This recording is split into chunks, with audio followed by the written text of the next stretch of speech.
ایک بدو آیا، اللہ کے نبی مسجد میں تھے، قریب آ کے بیٹھا، نفل پڑھ کے دعا مانگی، یا من لا تراہ العیون ولا تخالطه الظنون ولا يصفه الواصفون ولا تغيره الحوادث ولا يخشى الدوائر، يعلم عدد قطر الأمطار وعدد ورق الأشجار وعدد ما أظلم عليه الليل وأشرق عليه النهار، يعلم مكائيل البحار ومثاقيل الجبال، لا تباري منه السماء سماء ولا أرض أرضا ولا بحر ما في قعره ولا جبل ما في وعره، اجعل خیر عمری آخرہ وخیر عملی خواتیمہ وخیر ایام یوم القاک فیہ۔ میرے نبی بھی پھڑک اٹھے، کہو او بلال تیرے پاس کچھ ہے؟ کہا جی ایک سونے کی ڈلی پڑی، کا لے آ، وہ لے کے آیا۔ اب بھائی ادھر آ ادھر آ ادھر آ،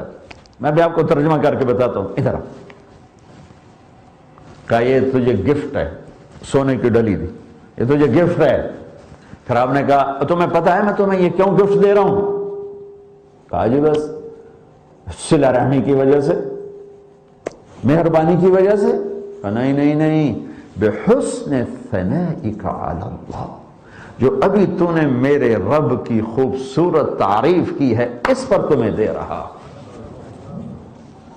اور یہ تو اللہ کے نبی نے دیا ہے، تو جب اللہ دے گا تو وہ کیا دے گا؟ سب سے اللہ کو پسند اپنی تعریف ہے۔ حسن بصری رحمت اللہ علیہ نے کوئی تفسیر تو نہیں لکھی لیکن نوٹس ہیں، ان کو 5 جلدوں میں ایک عالم نے جمع کر دیا۔ تو سورۃ فاتحہ پر حضرت حسن بصری کا ایک نوٹ ہے کہ اللہ کو سب اعمال میں سے سب سے زیادہ پسند اپنی تعریف ہے، لہذا قرآن شروع کہاں سے کیا؟ الحمدللہ رب العالمین، سب تعریفیں اللہ کی۔ اور بدو کیا کہہ رہا ہے؟ یا من لا تراہ العیون، اے وہ ذات جسے کوئی آنکھ نہیں دیکھ سکتی۔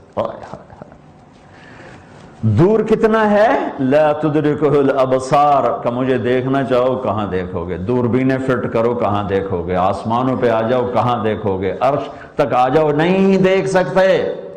میں تمہیں دیکھ سکتا ہوں۔ اچھا یہ اللہ تو اتنا دور ہے تو پھر تیری ساڑی گل کیوں نہیں ہوئے گی؟ ٹیلی فون بھی کوئی نہیں۔ تو میرا رب کہتا ہے نحن اقرب الیہ من حبل الورید، جس وقت میں تجھ سے اتنا دور ہوں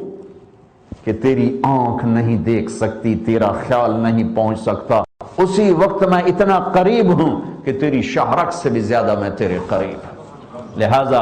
ادعونی استجب لکم، بول میرے ساتھ، پکار مجھے، گجراتی میں، پنجابی میں، ہندی میں، سندھی میں، پشتو میں، بلوچی میں، بروہی میں، عربی میں، انگریزی میں، فرینچ میں، اٹالین میں، تو پکار تو صحیح، میری لبیک دیکھنا۔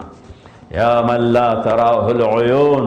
اے وہ ذات جسے آنکھ دیکھ نہیں سکتی، ولا تخالطہ الظنون، خیال جہاں پہنچ نہیں سکتا، ولا یصفہ الواصفون، ساری کائنات کے انسان جنات مل کر، فرشتے نبی رسول مل کر، جانور درند پرند مل کر، درخت پتے پہاڑ پتھر مل کر، مٹی ریت ذرہ پانی کا قطرہ قطرہ مل کر، جس کی تعریف کرنا چاہے تو تعریف کا حق ادا نہیں کر سکتا۔ ولا تغیرہ الحوادث، جسے زمانے کی تبدیلی، زمانے کے حالات جس پر کوئی اثر انداز نہیں ہوتے، ولا یخشی الدوائر، دنیا کے انقلاب سے وہ ڈرتا نہیں، اے وہ ذات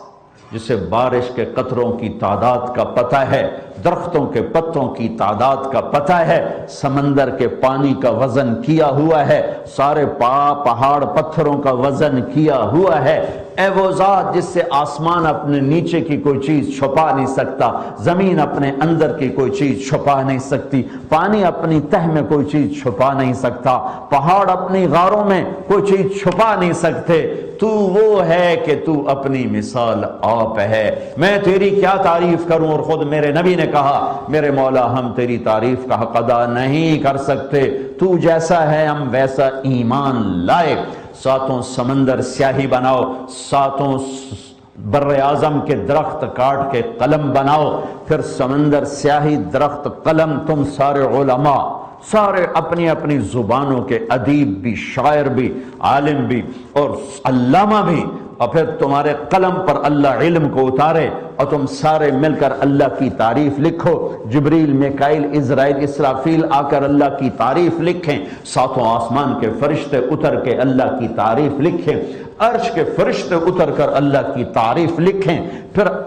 فرشتوں سے زیادہ نبیوں کا علم ہے، پھر اللہ کے نبی بیٹھ کے اللہ کی تعریف لکھیں، پھر نبیوں سے زیادہ رسولوں کا علم ہے، پھر وہ اللہ کی تعریف لکھیں، پھر رسولوں میں نوح، ابراہیم، موسیٰ، عیسیٰ علیہ السلام کا علم سب سے زیادہ ہے، پھر وہ اللہ کی تعریف لکھیں، پھر ان سب سے زیادہ جناب رسول اللہ صلی اللہ علیہ وسلم کا علم ہے، پھر وہ اللہ کی تعریف لکھیں، تو اللہ نتیجہ کیا دیتا ہے؟ لَنَفِدَ الْبَحْرُ قَبْلَ أَن تَنْفَدَ كَلِمَاتُ رَبِّي وَلَوْ جِئْنَا بِمِثْلِهِ مَدَدًا،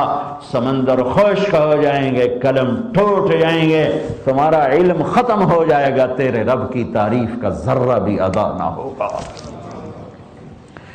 اس نے دعا بڑی زبردست مانگی بعد میں، یہ تو اس نے اپنے رب کی تعریف ہے، دعا سنو اس کی، اجعل خیر عمری آخرہ، میری عمر کا آخری حصہ اچھا کر دینا، سختی نہ رکھنا، بڈھا ہو جاؤں گا کوئی سختی نہ رکھنا، وخیر عملی خواتیمہ، زندگی میں جتنے نیک کام کیے ہیں سب سے خوبصورت عمل وہ ہو جب میری موت آ رہی ہو،